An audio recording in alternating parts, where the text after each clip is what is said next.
శరణ్ చౌదరి మీరంటున్నట్టుగా చీటింగ్లకి పాల్పడి habitual offender అయినప్పుడు ముఖ్యమంత్రి వరకు వెళ్ళాడంటే మీ పైన ఏదైనా కుట్ర జరుగుతుందా? అదే మీరు అర్థం చేసుకోండి. దాని మీద ఆయన చీటర్ అని మీ కేసెస్ చూపెడతా అంటే దాదాపు 20 కేసెస్ ఉన్నాయి, చీటింగ్ కేసులు.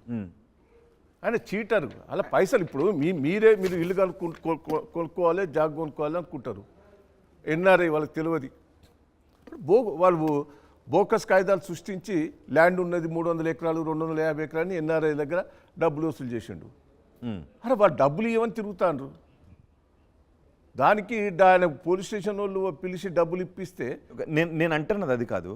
మీరంటున్నటువంటి చీటర్ ఒక రాష్ట్ర ముఖ్యమంత్రికి ఒక పోలీసు బాస్కి కంప్లైంట్ చేశాడు అంటే ఎంత ధైర్యంతో కంప్లైంట్ చేసి ఉండాలి, ఏ నమ్మకంతో కంప్లైంట్, ఏ బలంతో కంప్లైంట్ చేసి. బ్యాక్గ్రౌండ్ మీరు అన్నట్టు బ్యాక్గ్రౌండ్ ఏమైనా ఉండొచ్చు, ఉండొచ్చు. లేకపోతే నేను ఒకటి చెప్తున్నా, ఇది ఛాలెంజ్ చేస్తున్నా. దీని మీద సమగ్రంగా ఒక ఆఫీసర్ వేసి ఎంక్వైరీ చేయాలి. మీరు డిమాండ్ చేస్తున్నారు? నేను డిమాండ్ చేస్తున్నా.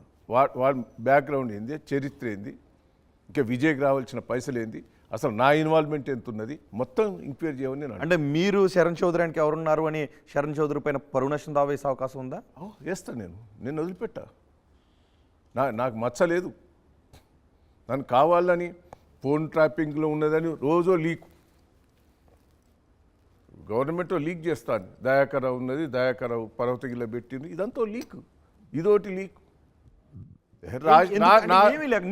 రాజశేఖర్ రెడ్డి గారు పొగరాదంటారు దయాకర్ గారు, కానీ ఎందుకు మరి ఇన్ని చోట్ల పొగలు ఎందుకు వస్తున్నాయి? ఇప్పుడు కూడా సృష్టిస్తాను. ఎవరు సృష్టిస్తారు? మంచోళ్ళ మీద సృష్టించరా? మీకు తెలియదా? మంచోళ్ళ మీద సృష్టించరా? మరి మీరు ఇన్ని ఎల్లబట్టి చాలా మంది ఉన్నారు, అందరి మీద అందరి మీద సృష్టిస్తారు. మీ పైన పర్టికులర్ గా సృష్టించడానికి ఏదైనా కారణం ఉందా? పర్టికులర్ పాపం నీతిమంతుడు ఎన్టీ రామారావు గారిని అసుంటి మీద కూడా ఆరోపణలు చేసిండ్రు. మీరు అవన్నీ రుజువైనప్పుడు మన గురించి ఏంటనే తెలుస్తుంది. నా మీద రాజశేఖర్ రెడ్డి పార్టీలో రావాలని ఎంత ఒత్తిడి చేసిండో మీ అందరికీ తెలుసు. అంటే ఎర్రబల్లి దయాకరావుని కాంగ్రెస్ లో తీసుకొచ్చేందుకు ప్లాన్లు జరుగుతున్నాయంటారా? వాళ్ళు చేస్తానరా చేస్తలేరని నేను చెప్పా. ఎందుకో దీని బ్యాక్గ్రౌండ్ నడుస్తాను.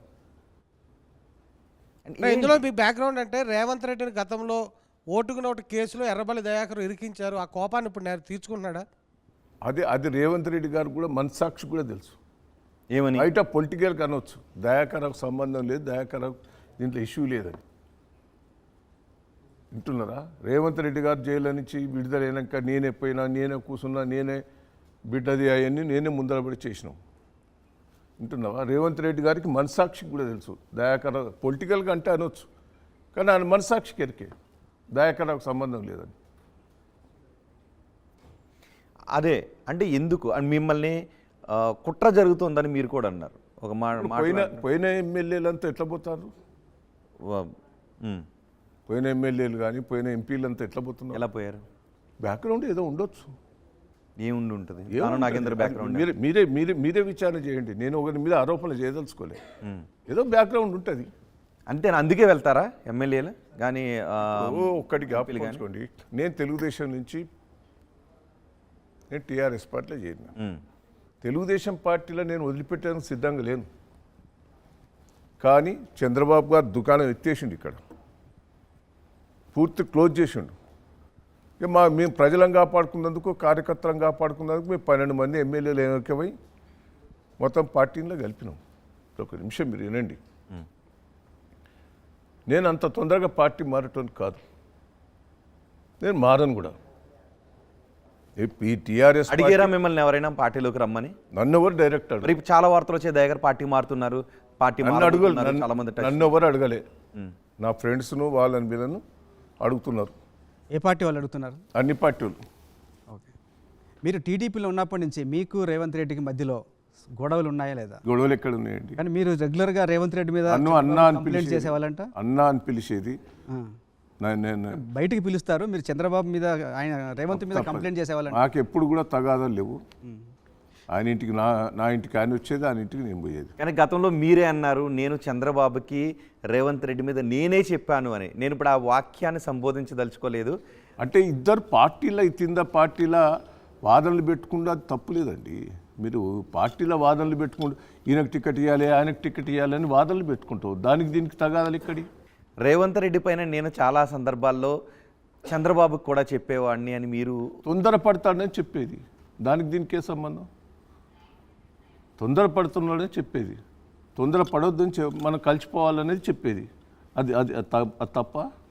ఐటమ్ సినిమాలో ఐటమ్ సాంగ్ లాంటి వాడు వచ్చి వెళ్ళిపోతుంటాడు హడావుడి చేసి, ఇలాంటి వాళ్ళని అదే నమ్మటం తొందరపడతాడు, కరెక్ట్ కాదు అని మీటింగ్లో- నేనే చంద్రబాబుకి చెప్పానని మీరు అన్నారు. నేను అట్లా కాదండి, ఆయనే వస్తాడు మీటింగ్లో మాట్లాడతాడు వెళ్ళిపోతాడు, అది పద్ధతి. ఐటమ్ సాంగ్ తో మీరు పోల్చాల్సినటువంటి అవసరం ఏమొచ్చింది? ఆయన వచ్చి స్పీచ్ ఇచ్చిపోతాడు, ఆర్గనైజేషన్ చేయడు. ఆర్గనైజేషన్ చేయాలి, స్పీచ్ ఇచ్చిపోడు కాదని నేను విమర్శించేది. అంటే అప్పట్లో మీరు అది చంద్రబాబుకి ఫ్రెండ్లీగానే. రేవంత్ రెడ్డి పైన ఫిర్యాదులు చేసేవారనే కోపం ఏమైనా ఉందా రేవంత్ రెడ్డికి? ఫ్రెండ్లీగానే చెప్పేది, నేను కోప్పడేది కూడా. ఆర్గనైజేషన్లు ఉండాలి, సిస్టమేటిక్గా ఉండాలి, మీటింగ్లో స్పీచ్ ఇచ్చిపోవద్దు, కూర్చొని మాట్లాడాలి, టైంకి వస్తావు పోతావు, అది పద్ధతి కాదని చెప్పేది.